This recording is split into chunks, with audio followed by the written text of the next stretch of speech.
भारत पाक सीमा को पार कर आई सीमा हैदर को लेकर भी इस समय एक बड़ी जानकारी सामने आ रही है।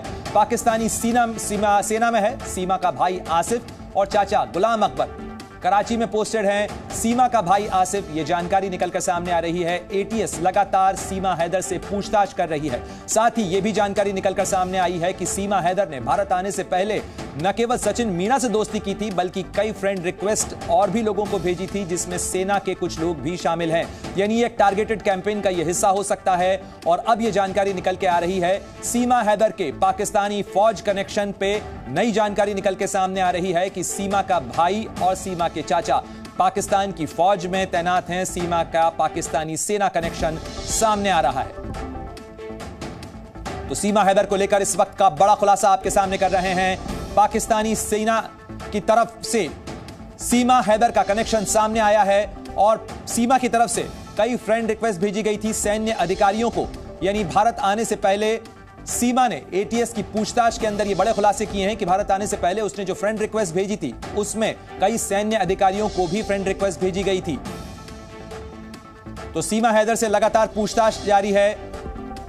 2 दिन से सीमा हैदर से लगातार पूछताछ हो रही है। पहले दिन 6 घंटे की पूछताछ हुई थी, दूसरे दिन 10 घंटे की पूछताछ हुई थी और तमाम पहलुओं से सीमा हैदर के भारत में दाखिल होने की कहानी की पड़ताल की जा रही है। एक तरफ यूपी एटीएस इस पूरे मामले की जांच कर रही है, तो दूसरी तरफ इंटेलिजेंस ब्यूरो की विशेष टीम भी इस पूरे मामले की पड़ताल कर रही है। इस मामले के अंदर जासूसी के एंगल से भी जांच की जा रही है।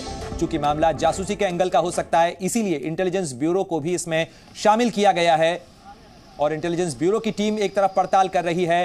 सीमा हैदर के भारत में आने के पूरे रूट को खंगाला जा रहा है, तमाम कॉन्टैक्ट्स का पता लगाया जा रहा है। एक और बड़ी खबर बता दें, सीमा हैदर के पाकिस्तान सेना कनेक्शन की तस्वीरें भी सामने आ रही हैं। यह जानकारी निकलकर सामने आ रही है कि किस तरीके से सीमा हैदर का सीधे सीधे पाकिस्तानी सेना कनेक्शन भी है, क्योंकि सीमा का भाई आसिफ और चाचा गुलाम अकबर पाकिस्तान की फौज में हैं और कराची में पोस्टेड है सीमा का भाई आसिफ।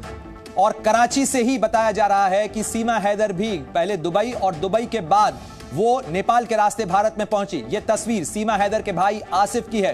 तो ये आसिफ पाकिस्तान की फौज में तैनात है, पाकिस्तान की फौज में कार्यरत है। सीमा का भाई आसिफ और साथ ही सीमा के चाचा गुलाम अकबर ये भी पाकिस्तान की फौज में है। यानी सीमा जिस मासूमियत से बात कर रही है, जो तस्वीर वो दिखाने की कोशिश कर रही है, उससे अलग कुछ तस्वीर है, जहां वो ये सीधे सीधे बताने की कोशिश कर रही है कि वो केवल सचिन के प्रेम में पड़कर सीमा पार कर भारत आई है, बल्कि कहीं ना कहीं पीछे इसके जो स्पाइंग का एंगल है, जो जासूसी का एंगल है, वो भी हो सकता है। और इसीलिए अब जांच एजेंसियों के रडार पर सीमा हैदर है। उससे 16 घंटे यूपी एटीएस पूछताछ कर चुकी है। साथ ही इंटेलिजेंस ब्यूरो भी सीमा हैदर के तमाम कनेक्शंस की जांच कर रहा है। सीमा के जो टेक्निकल डिटेल्स हैं वो भी तलाशे जा रहे हैं, खंगाले जा रहे हैं, चाहे उसके कॉल डिटेल्स हो, चाहे उसके फोन और कॉल रिकॉर्ड्स हो, उन तमाम की जांच की जा रही है।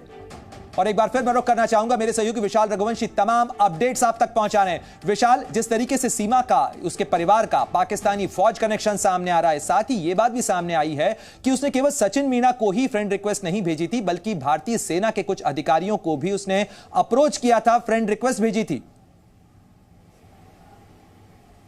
देखिए, बिल्कुल उसने कुछ भारतीय सेना के अधिकारियों को भी जो है फ्रेंड रिक्वेस्ट भेजी थी। इस बात को लेकर अब एटीएस को जानकारी मिली है और एटीएस इसी बात को लेकर अब जो जांच अपनी कर रही है। इसके साथ साथ जो आईपी एड्रेस हैं उनको भी ट्रेस किया जा रहा है। कोशिश ये की जा रही है कि जो उसने अपना जो डेटा जो है डिलीट कर दिया है उसको रिकवर किया जाए। और अगर ये रिकवर हो जाता है तो जाहिर सी बात है कि इस पूरे जो पूरा घटनाक्रम है उसकी जो गुत्थी है वो खुल जाएगी, क्योंकि सीधे तौर पर ये कह सकते हैं कि सीमा कुछ तो छुपा रही है जिसको जो जानना बेहद जरूरी है। और यही वजह है कि अगर वो जासूस है तो जाहिर सी बात है कि इसके पीछे एक बड़ी सुनियोजित साजिश जो है वो रची गई है, क्योंकि इस तरह का जो मोटिव होता है, जो इनका जो मोटिव होता है, जैसे काम करते हैं ये लोग, उसके हिसाब से अगर देखा जाए तो हो सकता है कि सीमा भारत आने से पहले। विशाल, ये भी कहा जा रहा है कि सीमा के पास से दरअसल जो दस्तावेज बरामद हुए हैं, जितने फोन बरामद हुए हैं, उसने भी यूपी एटीएस के शक को और गहराया है। अगर आप दर्शकों की जानकारी के लिए बता सकें कि अभी तक क्या क्या बरामदगी सीमा हैदर के पास से हुई है।